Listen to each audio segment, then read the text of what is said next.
emergency manager for Butte-Silver Bow. I work here in.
I did mute this.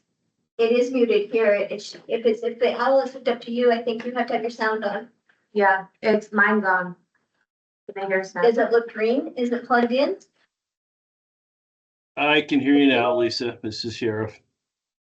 Thank you for saving me from bending over in front of the camera.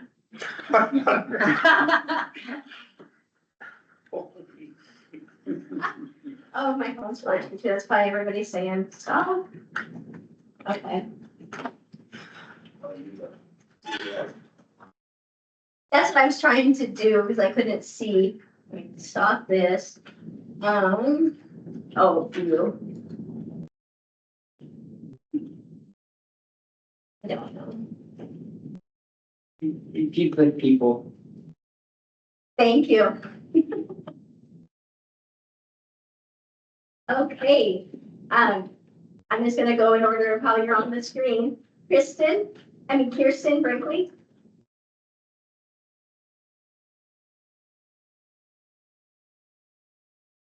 Here. Are you there? I am. Okay, do you wanna say who you are? I can say who you are if you wanted. I feel like I might be cutting out quite a bit.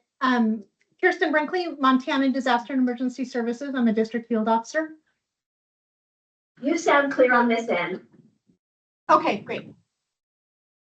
Jason Grimace. I'm here, Helena College in Montana Tech.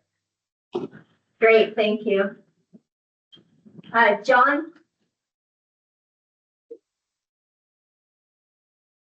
John Schlickemeyer, Red Cross. Thank you, John. Kathy? Faso? Montana. That's Kathy Faso, manager of the Port of Montana. You did cut out just a slight bit, so I repeated. Jim Keenan?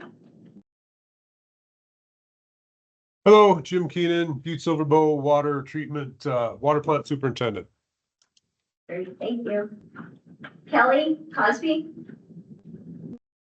Hi, everybody. Kelly Cosby, Process Safety Management at REC Silicon. Ed Lester? Hello, everybody. This is Sheriff Ed Lester. Thank you. Nicole? Hi, I'm Nikki with Montana Precision Products. Jason Parrish? Good afternoon, Jason Parrish, Butte-Silver Bow IT Department and Public Information Officer. Cinda, I think I saw a message coming through from you in chat.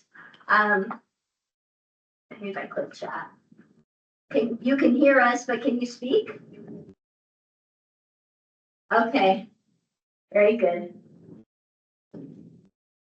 Oh, is that? Did we get everybody on the board? All right. Perfect. All right, before we get started, any public comment on the agenda? That's not on the agenda, I should say. I keep switching it. That's okay. Here are none, we'll move forward. So We're in I should update, so we're in all yours. All right. All right, so, for hazmat incidents, we did have one hazmat incident reported on February 2nd. It was a semi-accident up on, mile marker 232. And they spilled about 150 gallons of diesel, and they have, until May 6th to report back that it's been cleaned up. Does anyone else have any, this would be the part of the meeting if you know of any situation that happened that we should be made aware of or have anything going on at your facilities? Okay. Lisa, do you want to share your screen on Teams? Oh, thanks, Jessica. Good thing you're here. How do I get back out?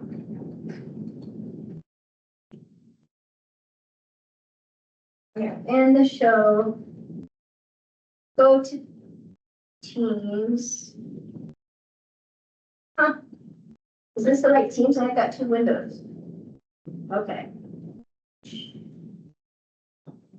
Okay, share window.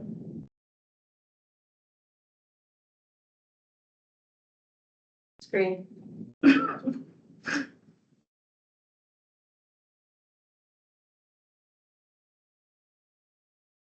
Is it going? Yeah, your turn.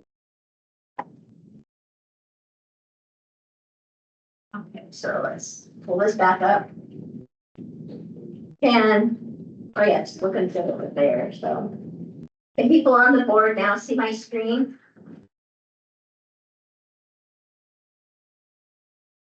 We're good. Okay, so here was the report, the hazmat report and the letter that was received.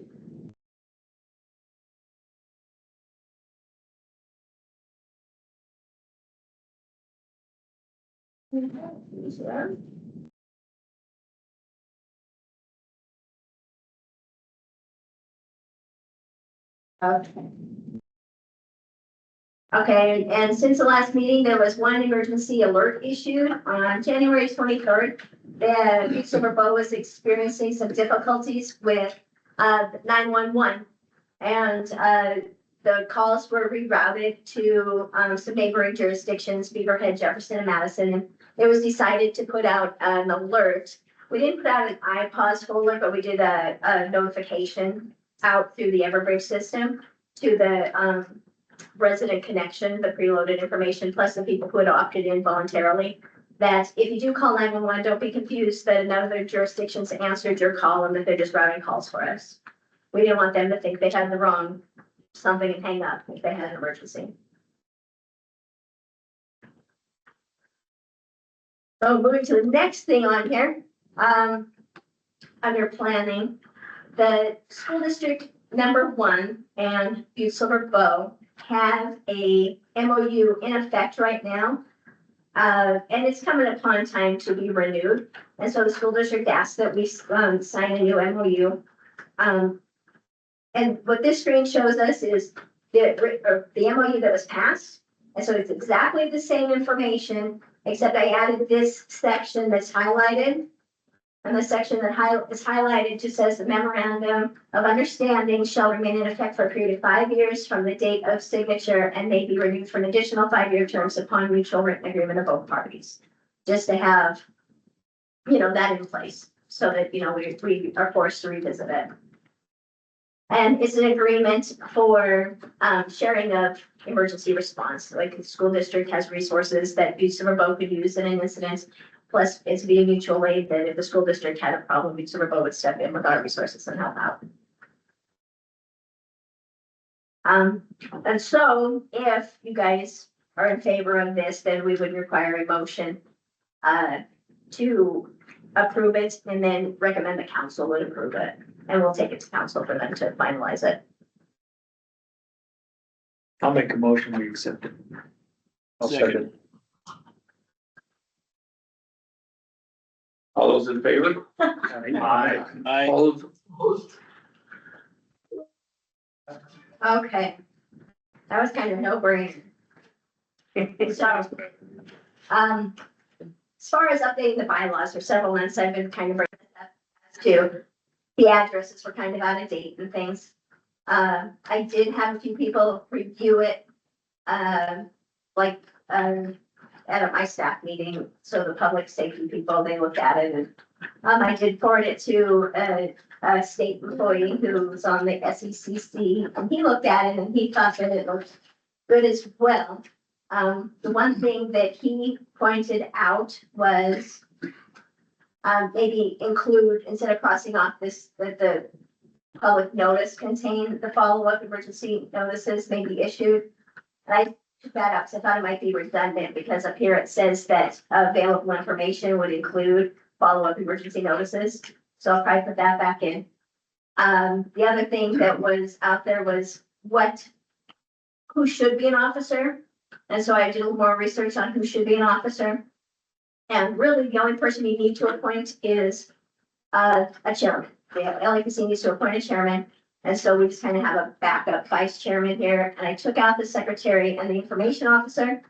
But that means that someone needs to be designated to provide information. Should there be a public request for information? Not necessarily like a PIO sort of role. But there is, I wonder if I made this bigger. Oh, yeah, I did. Thank goodness. Does that mean we get appointed a chair? Well, we'll get to that. Skipping around on here. But down here it says, that the, let's see here. Let's see here. Response line, request for information. And it says that, any person can submit a written request and it would come to our office. So I would receive the letter. And that the LEPC should respond to it. So then I would reach out to the LEPC for information, to support the information that we'd be sharing. And that the chairman's responsible for ensuring that the information is provided. So I would be the information person in that sense. And I could write something like that in there unless you feel it's implied. I'll just go back to one more thing. Whoops. Oh dear. A couple more things. So on here, I have, that they should hold office. It says hold office for 3 years. And I thought, oh, maybe we should do it for 1 year, because there was kind of some confusion in my mind about where your term would end and stop. And then it was brought to my attention that, 3 years is probably a better length of time. 1 year might be a little too quick to have, the hassle of renominating people and things, and the person gets a chance to understand the role better. And so then I thought, well, maybe we should do these terms on the LEPC for like 5 years, with the first year being set out as alternating. So it'd be like 4 and 5 years, and anyone elected would serve a term of 3 years for chairman. I'm making it much more complicated than it needs to be. So, and then someone asked a question about the groups up here. And I'll go into that a little bit further down the road, but this isn't like saying, it pretty much is saying everybody, because it includes it's the minimum required. And I did add public health, and that was a good, I was told that was a good thing to add in there. Otherwise, you're counting the number of groups just to make sure that you have a diverse representation. And so you've got community groups in here, owners, operators of facilities, fire, emergency medical services, law enforcement, emergency management. You could add probably groups forever, but this is kind of taken out of the EPCRA as to the minimal groups that should be included. It doesn't mean it's the only groups that should be included.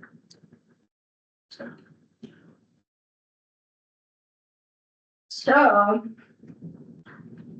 I'll just move forward a little bit. And I was told that I don't have to have this approved by the Council of Commissioners, because this would be our bylaws. And so we could just manage them on our own and wouldn't have to take them up there. When I was going through, another thing I added was the ex officio members. That an ex officio member are members that are members due to their official organizational roles. And so some people, instead of having to be appointed at council, would just automatically that position. And so I only picked really Butte-Silver Bow positions, or people who have like ties with Butte-Silver Bow, say like I think the airport's on here, and the ambulance, since the ambulance contracts with Butte-Silver Bow. I included them as ex officio members. And so we start to get a long list of people being appointed, but it does say in the EPRA that facility people should be on there. And like roles of EM, so, and I just didn't know how to. I didn't think I could really enforce telling another organization that they have to have that person come to the LEPC meetings. And so I thought it'd be somewhat voluntary, but highly encouraged to do it. So like if Marissa Morgan from Montana Tech, you know, that position, I almost put as an ex officio position, but then I had a little confusion about it being Montana Tech. Now, like Mike Stickney is subject matter expert with like all of Montana, maybe everyone's calling him out for it. So I would love to force him to be here for the rest of time. But I didn't know if I could make it a little bit more. And other people on the list, the only one I actually think has an appointment right now is Caitlin McGrath. Got the letter, and so I'm not sure exactly when your term expires, but we would remove that if you had an interest of still doing it. And the only downside I can see to like this would be, we have to make sure that we are appointing people who attend. Otherwise, we'd never like get quorum or be able to make motions and things and vote for approval. So, and then like up here, I put like proxies, and it doesn't have to be that proxy, but it was just, instead of like giving like 2 votes to each officer, or these people, it would cover that position. Like Jim Camish would cover for chief executive. Tim McMahon is the training officer, detective, captain. I don't know all the titles. Would be covered for the sheriff. The sheriff couldn't make it. Just so those roles are covered. And like with Zach and Kelly, I feel like they both cover, because Kelly's also the fire marshal. So I think it's nice to have both of them here. So thank you for coming. But I still didn't like put both names. And so I don't really, anyone can be a member on the LEPC. I just was trying to make it manageable. If we have 60 people, that means we need 30 people for a quorum. Good, well, 31, I guess if it's simple quorum, it'd be half plus 1. So what we could do is, oh, and this is where I get the groups from. This came right directly out of the EPRA. I don't know if anyone in the room can actually read it, but these are the groups. And it's basically just a diverse selection of the community. And more than one person can represent a sector, 2 sectors, you know. So these are kind of, I'm just putting in what they would kind of represent. And we have a couple new people in on it too. Couldn't attend this quick of a turnaround for the meeting notice, but we'll have some floodplain representation on the LEPC, which will be great.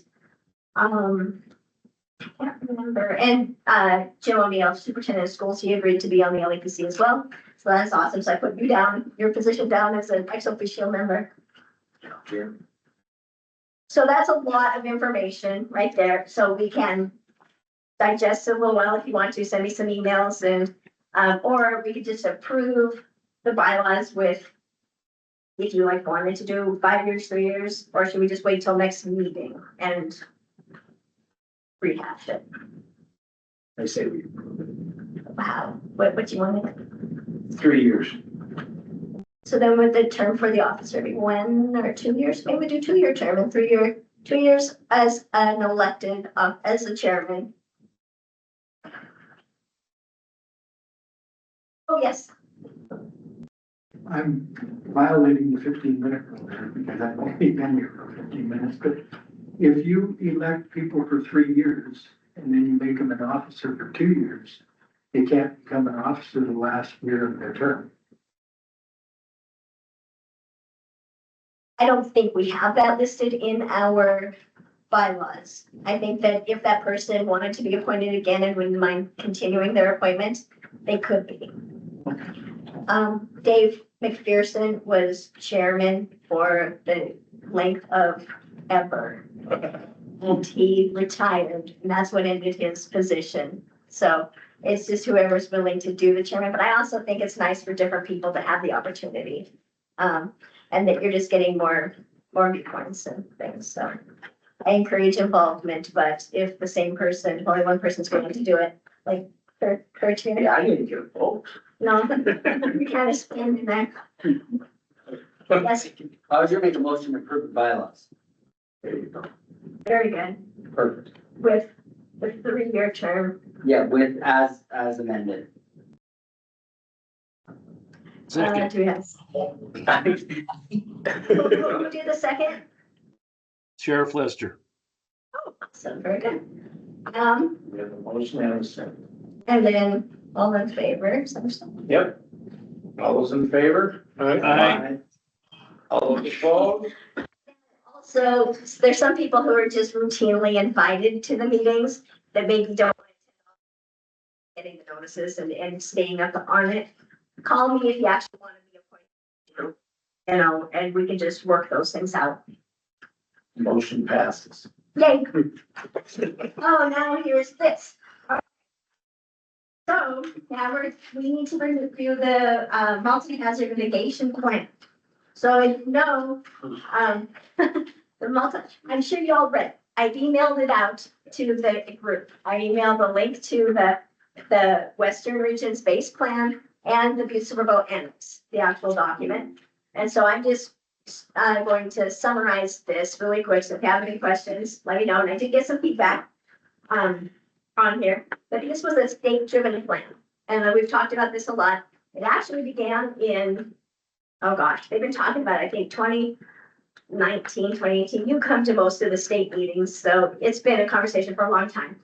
I think that what they wanted to do is they wanted to make it so some of the smaller jurisdictions wouldn't expire. It's important not to have this plan expire, and it goes for 5-year terms, and some of the smaller jurisdictions just don't have the staff to do it.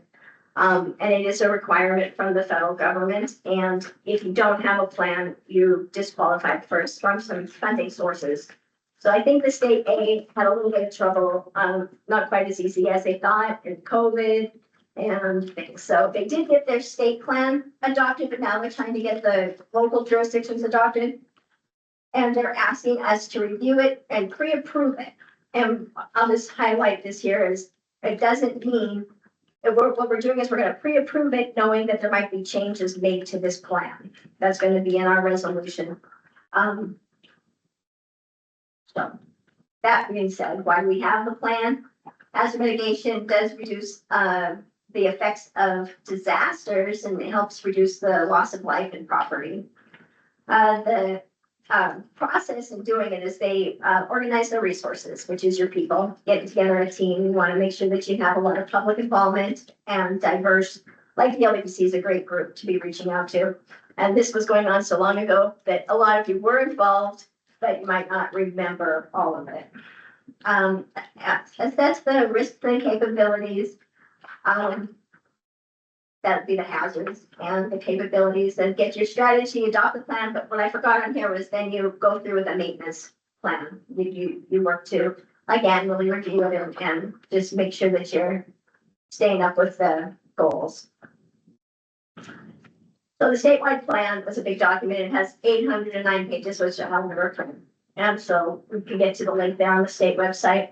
For the Western region, they got the base plan, and then each is going to have an annex, each jurisdiction, and we can't read them, they're on there.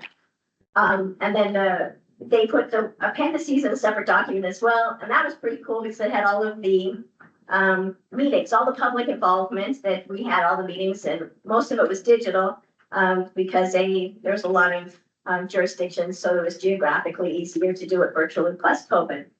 We were doing it through all of that still. Our local team was comprised of Jim Merrifield, me, JP, Jeremy Grotto, he's no longer with Butte-Silver Bow, Kathy Kennison, and John Reese. Oh, that's what I want to say too. This is not only a Butte-Silver Bow plan, it's for Butte-Silver Bow and the town of Walkerville. And I did call John and told him that we would be reviewing this. So he's aware, and he says that if this gets approved by LEPC, then he can take it to his council on, I think, March 2nd. He said they were meeting. So because Walkerville's not incorporated into the Butte-Silver Bow County, when Butte-Silver Bow unless it's incorporated. So the first part of the document, as I'm sure you all read it, contains a lot of census data. It's they're going through and they're compiling information about the geography and the population and the demographics and social mobility, economy, development trends. So that would be like your planning people. And they have lots of words in between all the tables. it was all pretty straightforward. But one thing I will say is, we have to say that this did start back a while ago. And so some things have already changed. But this is just a ever-evolving document, a living document, I would say. It's always gonna be changing. So then the next part of the plan starts going over identifying the hazards and the risks associated with the hazards. And these are hazards that are basically for Montana. You know, Montana is pretty similar, so that's one reason that this is another reason this is a good idea to do one multi-jurisdiction plan. And then they have it outlined for Butte-Silver Bow and Walkerville, but we're pretty similar. So when I was looking at it, I don't think we had any differences coming out.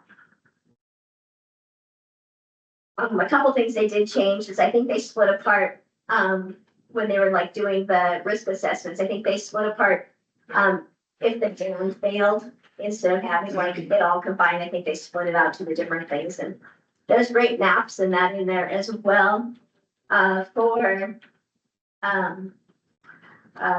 like flood inundation plains. And Jim Keenan was talking to me too, where it's been about 5 years since we've done an exercise about the dam. And that's another thing on here is the dam's been repaired right now. So the information in this document might not reflect current situation because he's had like millions of dollars worth of work done to improve that dam. Because in the book, it does say that it's needs some work. And stop me if you have any questions. The next part of the plan, after you identify your hazards, you want to go over your capabilities. And the capabilities, you know, you might not realize, but it's all the plans and policies that we're putting together have a lot to do with it. Like our building codes, it's a great way to cover mitigation, you know, to like prevent things like for earthquakes. To like Butte-Silver Bow, one of the problems is we have a lot of, you probably know this terminology, that masonry buildings that are not supported. So if an earthquake really did come through here, I don't know if it'd be a medium problem at that point. It'd probably be very high. And so just it goes through and it kind of combines things like that. And when they're doing the risks associated with it, I don't know where I have these slides.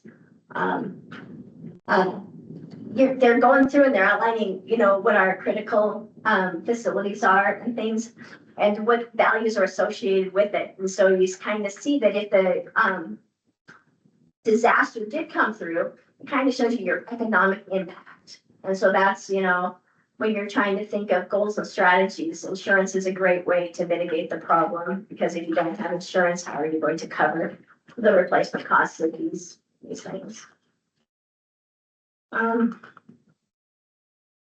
So, and then in the book, they went on to do mitigation strategies and goals. And like when you think of mitigation, like I said, you might think that it's reinforcing a brick building or things, but you know, also like if you think of one of your hazards is a drought, you might be thinking of for a mitigation strategy as ways to save water, like to reduce use of water and things. I did have some feedback also. I've got to see where I am with this from Mike. Mike read the book. I don't know how many of you read it, you know, completely, but he had a lot of good notes here. And so this is the other thing that I wanted to say is it is I will forward this, but if you do approve this, that if you do have comments and recommendations, I will forward it to the state, who then forwards it to FEMA, the information, and they might be implemented. They might, you know, if they deem it, you know, necessary now, or this could also be considered part of our maintenance of the plan, where we're constantly improving it, and we wouldn't like, if there was something very necessary, like it was a high strategic thing, then you might want to go through the approval process again. But the approval process with these is very long. It's not just like all of a sudden you're approved. It's kind of a move to the approval process. So it takes quite a bit of time. So by the time we get all our ideas in, it might be time to approve it. It probably takes 18 months to really get this thing approved after you get all of your involvement. I'm going to hear what his notes were. So in the earthquake section, they say that there are several known fault systems throughout the state of Montana, mostly concentrated in the western region. And he knows the real is at least 80 faults with the potential for causing future major earthquakes. So that is a very good thing that they could very easily, I think, implement into this before they forward this to FEMA. And then there was more data collected, and in here it says that for dam condition assessments, that the Montana Bureau of Mines and Geology did it, and he says they did not, because you work for MBMG. And if you ever see on my notes, I have BLM, my fault, I wasn't thinking. I changed that on the actual document. And then he also says that LiDAR data is now available for Silver Bow County. And I don't know when that became available, because when this consultant firm that the state of Montana hired was, gathering all of the data.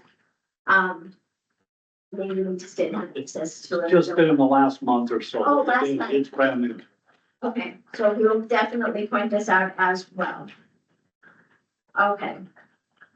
Oh, that is very cool, because this is one of our goals. Because when you do these plans, you start outlining some of your goals that you want to try to correct. And we have encouraged MBMG to obtain funding to obtain LiDAR data and conduct a trenching range. But we've done it, apparently. That's awesome. First part. So that's awesome. That's very good. The one thing I highlighted too, under these goals and strategies, they just did make a change statewide to change the goals instead of making the goals hazard specific. Just to do more general goals. And the one goal that the Butte-Silver Bow added to it was to fix the Basin Creek watershed area, the fuel reduction project, and that also is well underway. But when we first went to this meeting and we were pushing for it wildly in favor of fuels reduction to help this Forest Service problem, all the jurisdictions, the Western region met in Helena. And that was like, I think, the most popular plan to add to the overall plan. So, and you've seen our presentation last meeting where they're doing a lot of work in that already.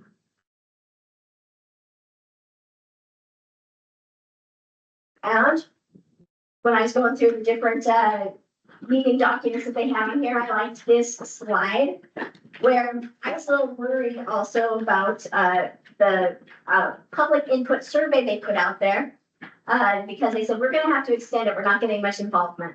And so I don't know if Murph called all of his friends or what, but Butte-Silver Bow on this chart is the blue area where of all of the responses, 49% came from Butte-Silver Bow to represent our public involvement, which I think is awesome.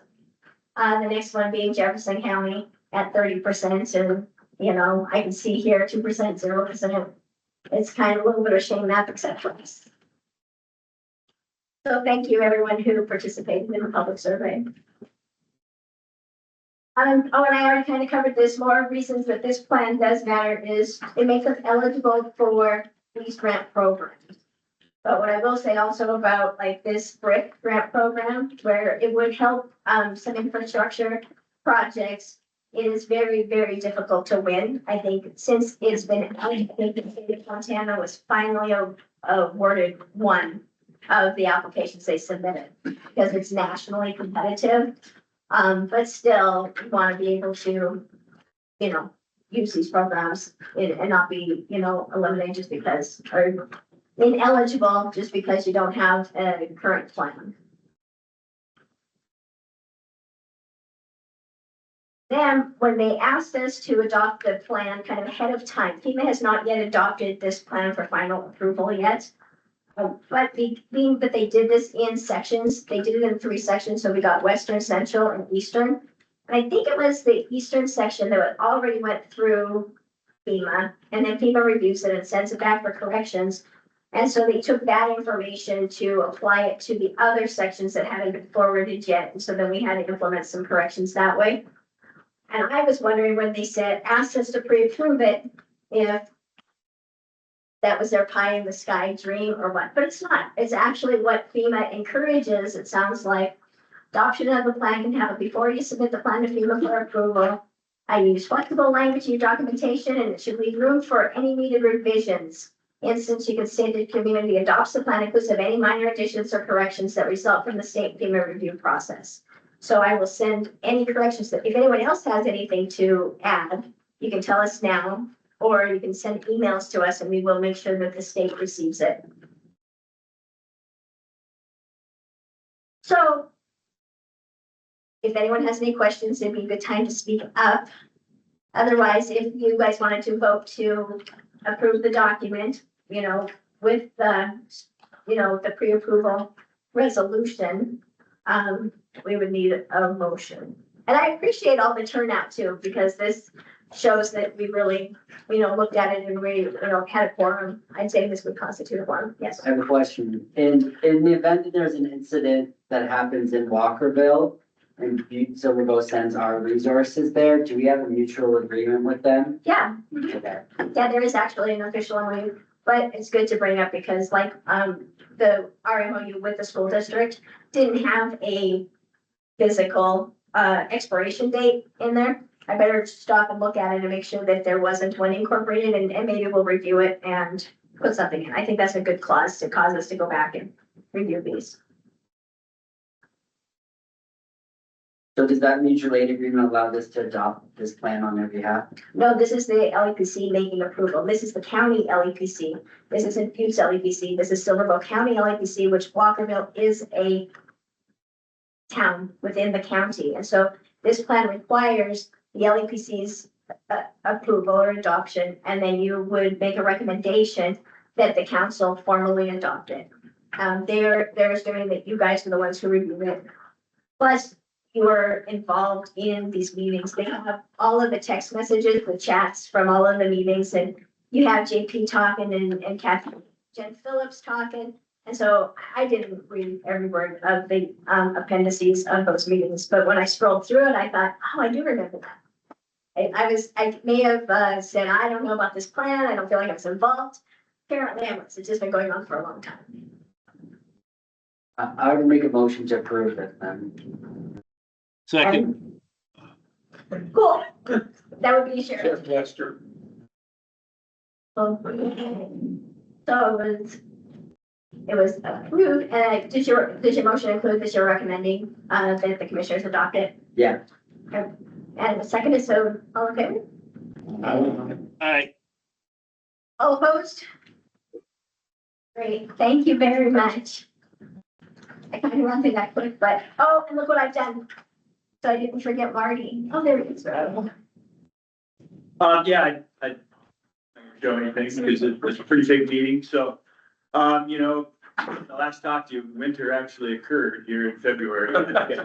Got pretty interesting with a lot of northerly flows. And once we get that cold air spilling in from the east, any warm air that comes in from the west rides up over that, and those are good, efficient snow makers. Didn't take even much moisture to produce a lot of snow in that really cold temperature. So, and then whenever you have late February snow, you start worrying about, or low elevation late February snow, you start worrying about warm up periods. And so this last atmospheric river event came through and it eroded that cold air that gets trapped down in the valleys. Even some of the deepest holes like Missoula Valley, it's tough to erode that cold air. It did. So we got into periods where not only were we warming up in the day above freezing, which is normal, we were staying above freezing at night, you know, so that plus rain on top of it, got us a little concerned about, you know, flooding that's harder to pinpoint. You know, when it's a river flooding, you kind of pinpoint what's going to happen in that river. With just overland flow, it's really tough. So didn't hear about a whole lot of problems. Don't know if you guys had any to speak of, but that's what we were messaging, and that'll still continue. We haven't got rid of all the snow, although it's going pretty fast. In the mountains, on the flip side, you'd expect all these atmospheric rivers we're catching up pretty good. So the upper Clark Fork up here, if you guys are right at normal. Big Hole's a little bit below normal, sitting about 89% for the snowpack, and then to the north, the Blackfoot is the areas that's been bad for couple of years now, and so they're still catching up, but they're around 85 to 89% of normal. So that's good. You know, looking in the near term, we're going to get a little bit into kind of your typical spring where we'll have a nice ridge over us for kind of warm, sunny weather for a few days, and then a system coming through. I think that'll last right on through mid-March. So we're gonna start off here today. It's nice out there, and that's gonna last into probably Sunday before the next system comes through. I don't see any system on the horizon that's really high impact. We'll see. Things change, obviously. Weather's a moving target. But there does look like we could get another shot at cold air. Whenever these ridges pump up, if they move a little bit to the west, that opens us up to a northerly flow. So not sure it'll be quite as strong. It's, March Arctics aren't anything like February Arctics. But still, another shot of cold air. I think probably 4th, 5th, 6th of March. But other than that, I like what it's done for our mountain snowpack. And then you guys, that's provided a water supply for you. That's a real good thing. So. So is ski season over? No, I don't think so. I mean, maybe good ski season but I think we'll still see some powdery winter events out of these, but 5-6 inches here and again in the mountains. That doesn't look impressive, but. All right, well, thank you for making the trip over too. That's awesome.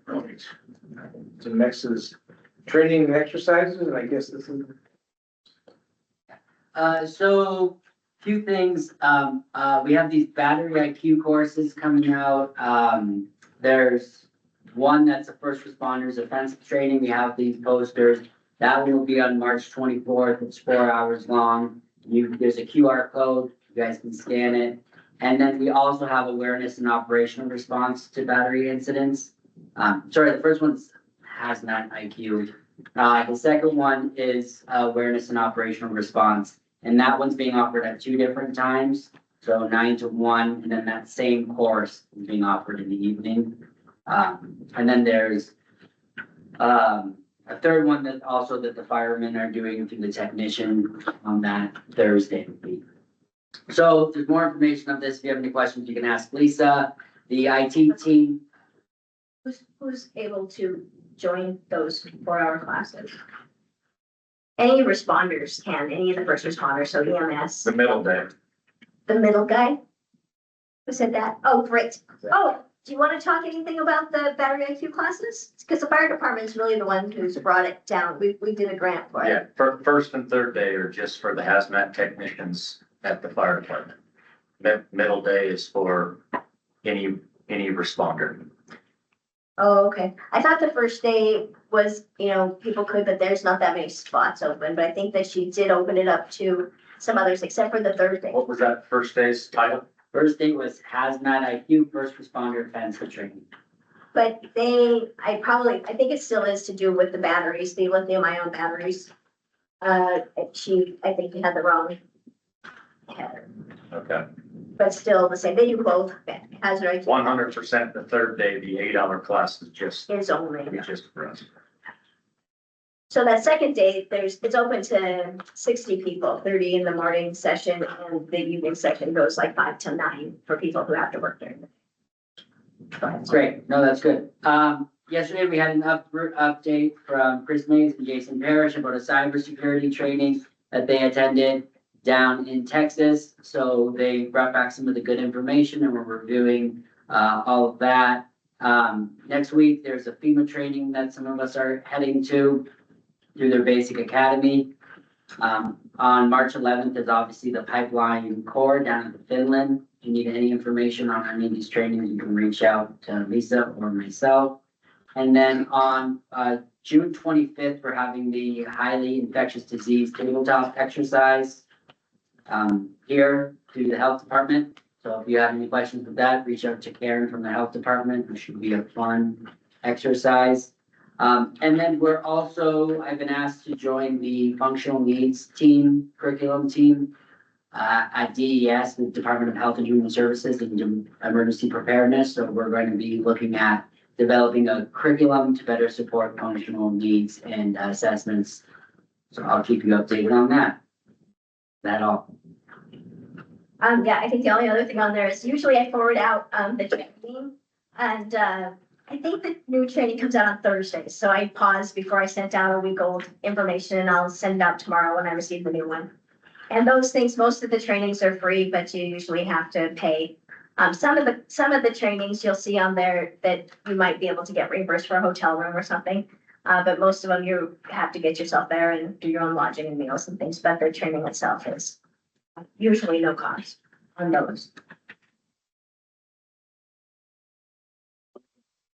You get something else you want to bring up before that? Good? No, yeah, I'm good. Okay. Communication, there's no reports, so we'll move on to Unified Health Command. Karen? So the only thing I really have for public health is there's still a lot of flu going around. It looks like it's flu A, so that tends to be a little bit more severe than the other ones. It's not too late to get a flu vaccine. If you're not feeling well, messages still stay home and don't bring it to your coworkers. Thank you. Another thing is, parapertussis seems to still be creeping up in clinics. Parapertussis is different than pertussis. It's not reportable, but when somebody's diagnosed with parapertussis, all they hear is pertussis. So it tends to wreak a little bit of havoc with people. So just a little bit more education with that. COVID's still out there. It seems end of December was when we had the most number of cases throughout the entire 2024. So, November was? No, beginning of December, and then we track that through the wastewater. So they're really, people don't self-report COVID cases as much as, one, they don't test as much, two, they just don't self-report like they used to. So we actually track it through the wastewater. So it's a pretty good surveillance tool. And starting next week, we're gonna start tracking flu and RSV in the wastewater. So we'll be able to track that all year long. So we'll see what kind of numbers we start to get. Can I ask one other question? What is parapertussis? Parapertussis is the same thing as pertussis, except for it doesn't have the toxin that actually paralyzes the cilia in the lungs. So it's not as severe. You still cough, but the cilia still have movement, not like pertussis where everything's frozen. So it's not as hard on infants and elderly. So, and it's not reportable. But when you get a mom and you tell them your kid has parapertussis, the para goes right out the window. Yeah. And then panic sets in.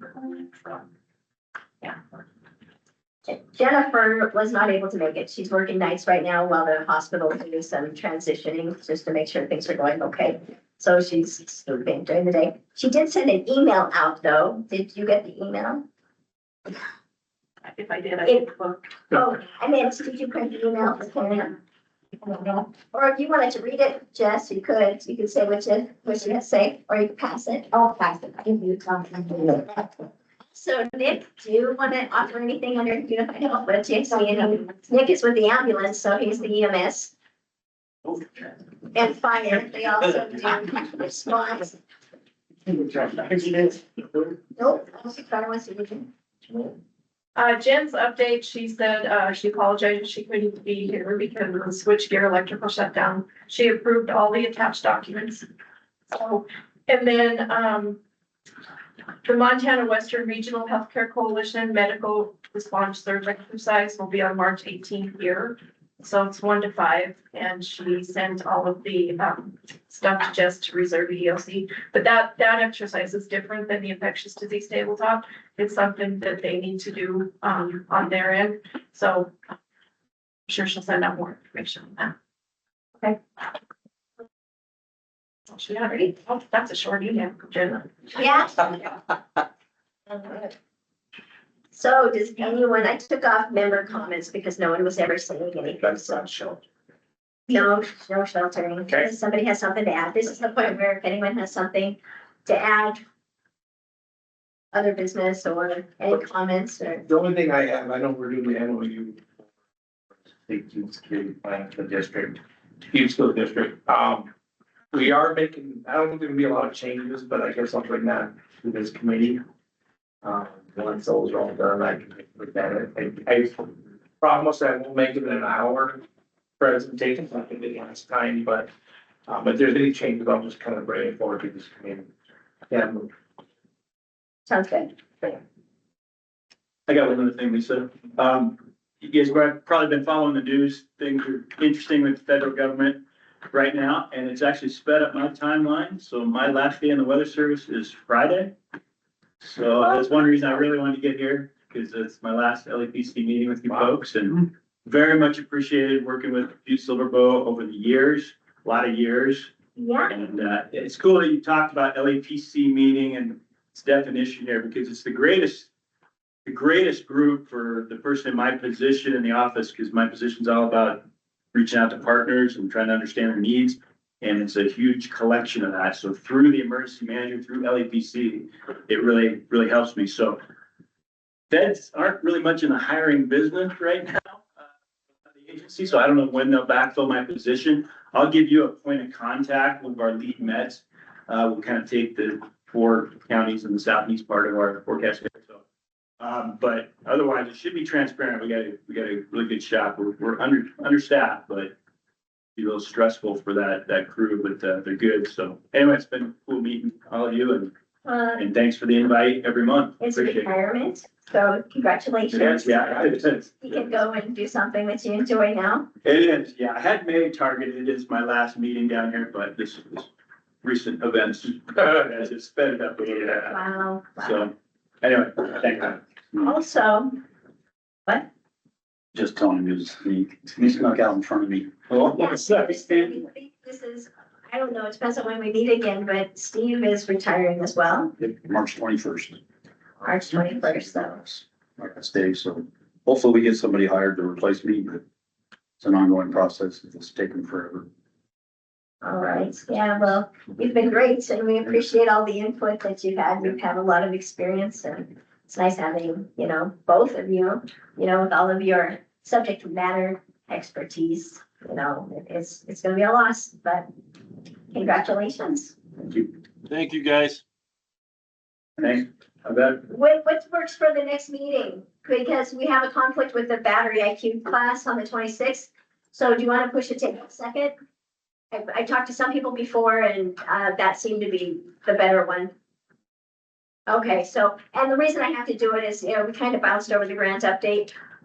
But the applications are due April 9th, and the LEPC does need to rank the applications that we plan to submit. And so I will need to get you in the room one more time before the 9th. All right. Got it. Can I get a motion to adjourn? Do that. Yes, that's very good. All right, motion then. We adjourn. All those in favor, I'm sure. Oh.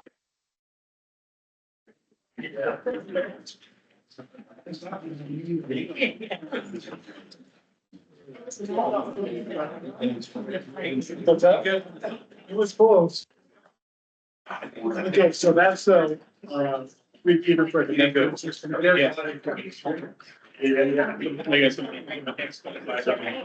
price that's got. Got